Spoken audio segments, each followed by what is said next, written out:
গাজীপুরবাসী। আলে ইমরান, আলুন শব্দের শাব্দিক অর্থ হচ্ছে সম্মানিত।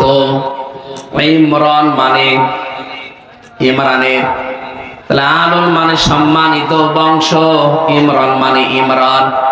এটা হযরতে মরিয়ম আলাইহিস সালামের বাবার নাম, হযরতে মূসা নবীর বাবার নাম, দুইজনের নাম ইমরান ছিলেন।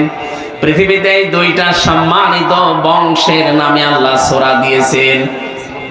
তাই বলে সূরা আলে ইমরানের ভেতরে শুধু এই দুই বংশের আলোচনাই নেই, আরো অনেক আলোচনা আল্লাহ আমাদেরকে শুনিয়েছেন। সম্মানিত বংশ হওয়ার জন্য যে সমস্ত গুণাগুণ দরকার, তার ভেতরে সূরা আলে ইমরানে হযরতে ঈসা রূহুল্লাহ, তার নানা ইমরান, হযরতে মূসা কালিমুল্লাহ, তার বাবা ইমরান, এই দুইজনের নাম সম্মানিত বংশ বলে আল্লাহ আলে ইমরান বা আলু ইমরান দিলেন কেন? মুফাসসিরিন ইকরাম জানিয়েছেন, দুনিয়ার ভেতরে সব বংশকে আল্লাহ সম্মান দেয় না, সবার কদর আল্লাহ পৃথিবীর মানুষের অন্তরের ভেতরে বসিয়ে দেয় না। এদিকে তাকান, এখানে কি এত গ্যাঞ্জাম হয় কেন? আপনারা শুনতে এসেছেন না গল্প করবেন? একটু চুপ করেন। মুরব্বী একটু পিছিয়ে দিন তো, এটা একটু পিছিয়ে দিন তো, হালকা পিছিয়ে দিন, হালকা। বস বস, ঠিক আছে।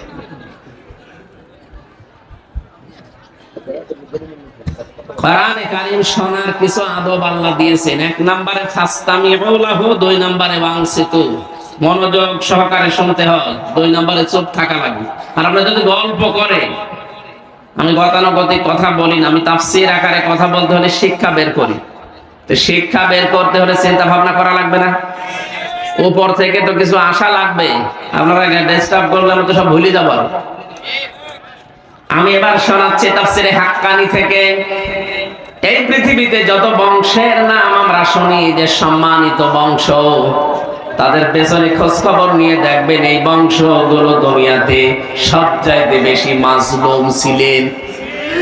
সম্মান পৃথিবীতে বৃদ্ধি হওয়ার জন্য যতগুলো কাজ আছে তার এক নম্বরে সে মাজলুম হয়ে যায়, তাহলে সৃষ্টি জগতের ভেতরে তার মহাব্বত আল্লাহ তৈরি করে দেয়।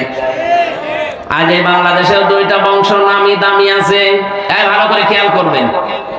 আপনি সূরা আলে ইমরানের 14 নম্বর আয়াতের তাফসীর বাণিজ্যে মিলান, দেখবেন এটা পাবেন। আমি 1 ঘন্টা কথা বলতে হলে কমপক্ষে 20 ঘন্টা ওই আয়াতের উপরে পড়ি। কত আয়াতে, কত তাফসীর থেকে, কিতাব থেকে রেফারেন্স গুলো